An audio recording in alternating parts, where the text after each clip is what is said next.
What's up guys? Again, this is Mitch and for today's video other with my life, pasabi ko lang ng mas piniling makipagsapalaran dito sa Manila. For today's video nga guys, tara at samahan nyo ako na ayusin nga tong barracks ko. Yes po, barracks nga ang tawag namin dito sa tinutulugan namin dahil sa construction nga ni. Balang agenda pala natin dyan ay papalitan ko yung bedsheet ko na 3 years ko nang hindi nalalabhan.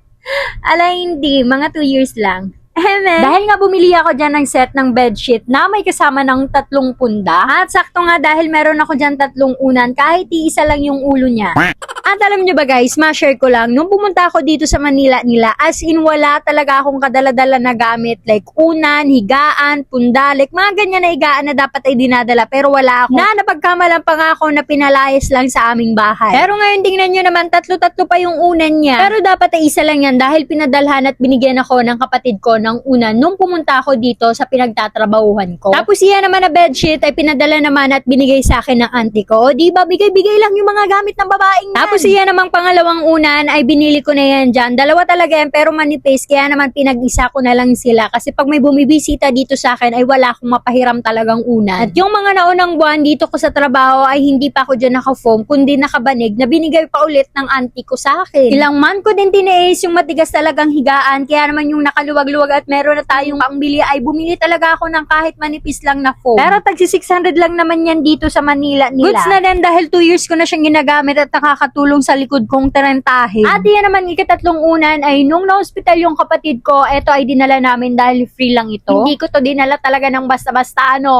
alhanagalit. At dyan sa kadadaldal ko at eto na nga at magdidikit na ako nitong mga stickers. At dahil nga itong isip ko kapag boring kung ano-ano na lang naisip at napagtitripan, ayan naglagay na naman ng sticker sa kanyang wall. Konting portion lang naman ang lalagyan ko dyan ng sticker, yung madalas lang talagang nakikita sa video, no? Sapagkat pag nilagyan ko yan lahat ay talagang mapapamahal at mapapagastos naman tayo. Pero kaya ako naman naisip na lagyan dyan ng sticker dahil halatang halata na tagpi-tagpi lang yung pader natin at hindi talaga siya nakaka-aesthetic. Halatang halata lang talagang hindi priority ng company.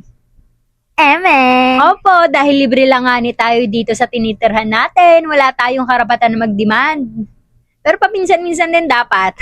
Pero okay lang nga yan dahil libre naman ng tubig, kuryente, tirahan, naka-aircon ka pa, kahit hindi ka taasan ng sahod ay tsatsagaan na natin yan. Aalis ka lang naman dyan Pero lately, nag-overthink nga ako dahil 23 years old nga ako nung pumunta ako at nakipagsapalaran dito sa Manila. Tapos ngayon, 3 years na ako dito at nakaka-pressure na talaga sa age na to. Since hindi na nga ako sumasahod dito sa Facebook dahil nagka-problema tong account ko simula ng March 2026. Doon ko naman napagtanto na hindi talaga sapat yung sahod dito at hindi talaga siya makakabuhay ng pamilya, pang sarili lang talaga. Kaya naman yung dating babaeng gastador, ngayon natututo na siya mag-budget at magtipid sa buhay. Mukha ba yan nagtitipid? Kaya may mga utang dyan sa ako magbarayad na kamo dyan tapos ito mga nag-uutang sa ko. Dahil na ako mag-urutang tamayo na akong ipapautang sa Indo.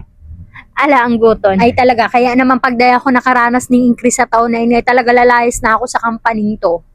Chiris, sana lang talaga hindi to mapanood ng boss ko, no? Pero not joke nakaka-pressure na talaga tong life. Lalo na ngayon, napakatataas na ng mga bilihin, tapos i-add mo pa yung bill natin sa kuryente, no? Ay, hindi mo na alam kung saan nila kinukuha yung computation mo sa binabayaran mong bill sa kuryente. Ang dami nila mga anded na kulang na lang tayo na lang talaga magbayad ng mga bayaran dito sa Pilipinas. Hindi nyo man lang kami tinanong kung gusto naming bayaran yan. No choice naman tayo kasi kuryente is life. Kapag walang kuryente ay talaga walang saysay ang buhay. Ang OA. Tapos solar na nga lang yung makakatulong sa atin. Tapos gusto nyo pa naka-register. Ano yan, kotse? Tapos pag tumagal-tagal, may tax na din yung solar na. O paano nakita ka ni Mag-Arago? Bumaraba na talaga sa pwesto yung mga kurakot na yan. Tapos tayo, maging wais tayo sa iboboto natin sa sunod-sunod ng borotohan. Bakong patal-patal. Kapag bistado, kaapelyido, o kaya naman famous, iboboto. Kahit walang background check, basta kilala, check mo yan. Sige, palapa talagang Pilipinas. Pero mabalik tayo dito sa video na from this to this. So, paano ba yan? Hanggang dito na lang aking video. Sana may natutunan kayo.